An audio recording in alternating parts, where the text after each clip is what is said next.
Hi, my name is Tony Giardini. I'm the president and CEO of Trilogy Metals. And today I'd like to tell you a little bit about the Trilogy story, give an update on our developments in the Ambler Mining District in the great state of Alaska. Trilogy is listed on the Toronto and New York Stock Exchange under the ticker symbol TMQ. For more information on Trilogy, I encourage you to go to our website where a copy of this presentation is available. More information on the company is also available, trilogymetals.com. So with that, let me get started, and I'm going to tell you about Trilogy and the Ambler Mining District. Before I begin, let me point out that I'll be making certain forward-looking statements as are highlighted in these two slides. So Trilogy has a 50% interest in the Ambler Mining District. The Ambler Mining District is a district that's been explored since the 1950s. And our interest was acquired in and around 2003, and then we entered into a joint venture with NANA, which is a native corporation in the state of Alaska, in 2011. We have three partnerships that I'll be talking about. One is with NANA, the second one is with our joint venture partner in the district, South32, and the third is with AIDA. And right now what we have is a 50% interest in this district. As you can see from this slide, there's significant copper, zinc, gold, and silver there.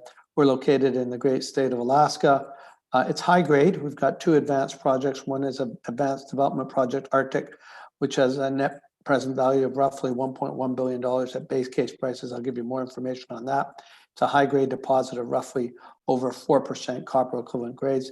And then we have an advanced exploration project called Bornite, which has about 6 billion pounds of copper, 77 million pounds of cobalt. As far as the company goes, as I said, we're listed on the New York and Toronto Stock Exchange. We've got a cash position of around $11 million. But in addition to that, we also have a see-through value of cash in the joint venture, which is the entity that is overseeing the Ambler Mining District. That JV has $140 million in it. So our see-through value of that is $70 million. So in aggregate, we have roughly $80 million in liquidity against a market cap of $370 million. We have large institutional shareholders. The Electrum, Baupost, and Polson have been with us from the start when the company was spun out in 2012. South32 also owns about 11%. Management and the board own over 2%.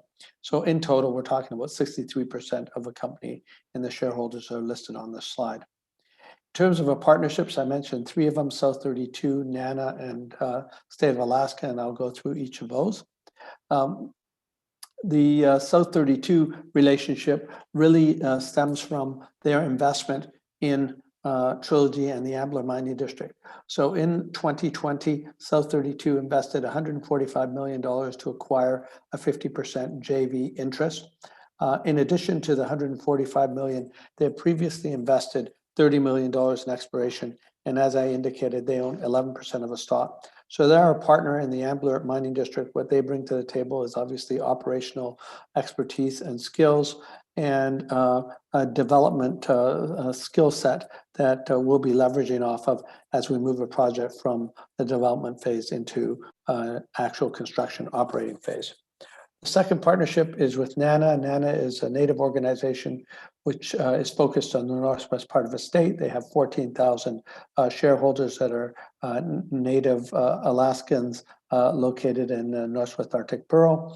NANA has a rich mining history in that they are partners with Teck in the Red Dog mine, which is the largest zinc mine in the world. And in many respects, we're modeling the development of the Ambler Mining District on the development of Red Dog. So NANA has an ability to own a direct net profit interest in the Ambler Mining District, or a direct interest. They have to make a decision when we make an investment decision on any of the mines. And we're really looking forward to continue to work closely with NANA and create employment opportunities for the NANA shareholders, as well as procurement opportunities.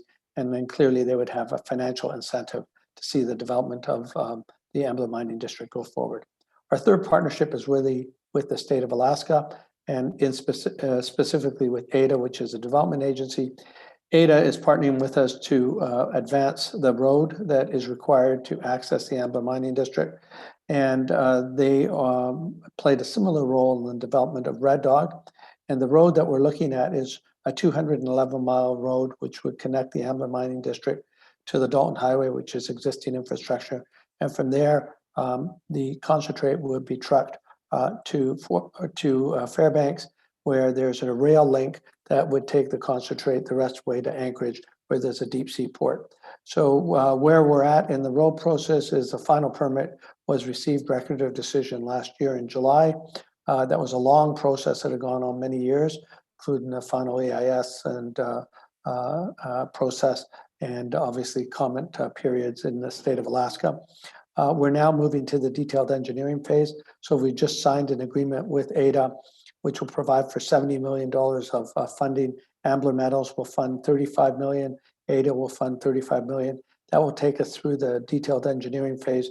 And what we hope to do in the prevailing time is focus on the financing of the road, working with AIDA, who will be financing and building the road, and ultimately on the construction, which is expected to commence after we make an investment decision on the mine.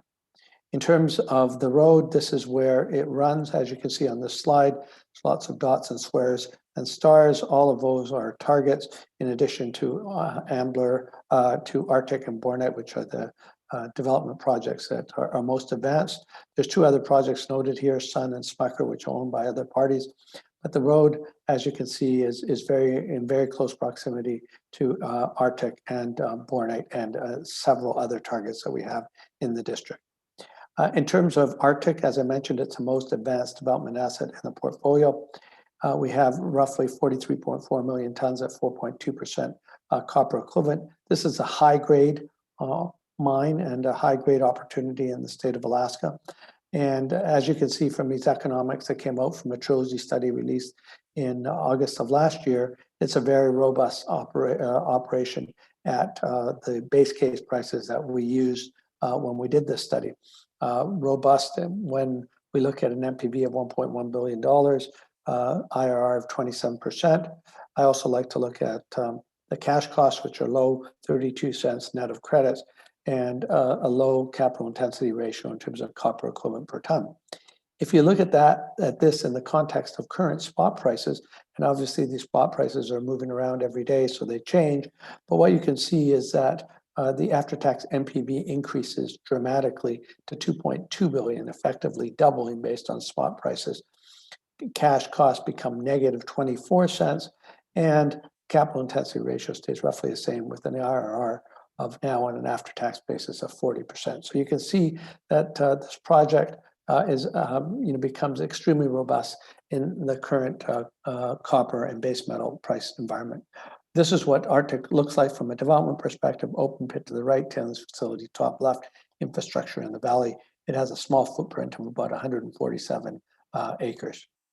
Where we're at in terms of the mine development is we expect the permitting process to begin later this year. We see that taking somewhere between 30 and 36 months, which puts us in a position to hopefully make an investment decision by the end of 2023, early 2024. The good thing is, as I mentioned before, the JV Ambler Metals has $140 million in cash, so that should take them to the point where we'll be able to make an investment decision, and there'll be full funding for all of the exploration programs that we have and development programs that we have, hopefully up to 2024, possibly into 2025. This is the area itself that covers the JV area. It's primarily on state and borough lands, and there's no federal major federal permits required. There's one permit required, the 404 wetland permit, but there's no federal lands that need to be accessed. The remainder of the significant permits are all from the state of Alaska. In terms of exploration potential, we look at this as pearls on a string. Arctic has 43.4 million tons, as I indicated previously, at over 4% copper equivalent. But when you look at Horse Creek, Sunshine, Chinook, BT, there's about 34 million tons of historic resources that we'll be looking to conduct exploration on to further advance and hopefully in due course incorporate as part of the Arctic mine plan at some future date. In addition, Bornite itself is a large resource of roughly 180 million tons, 1.5% copper. That's high-grade copper in the context of what else is out there. So we feel we have lots of runway in terms of looking at exploration in the district. This is what the VTEM survey that we ran in 2019 looks like. As you can see, there's lots of targets or red or explored deposits or selected prospects, and there's abundance of targets within the district. We have a program this year that's going to consist of 14,600 meters of drilling. It's a $27 million program, which includes additional technical work that we'll be conducting at site to advance the project further. So we'll be doing met drilling. We'll also be doing additional work in terms of the geology and processing. So we look to continue to advance the project to the next level. And as I said earlier, we expect to commence the permitting process later this year. This district, the Ambler, the Arctic area in particular, is known as a VMS deposit, and it compares very favorably to other known VMS deposits in the world, Flin Flon and Noranda being a couple that have had multi-decade mine lives.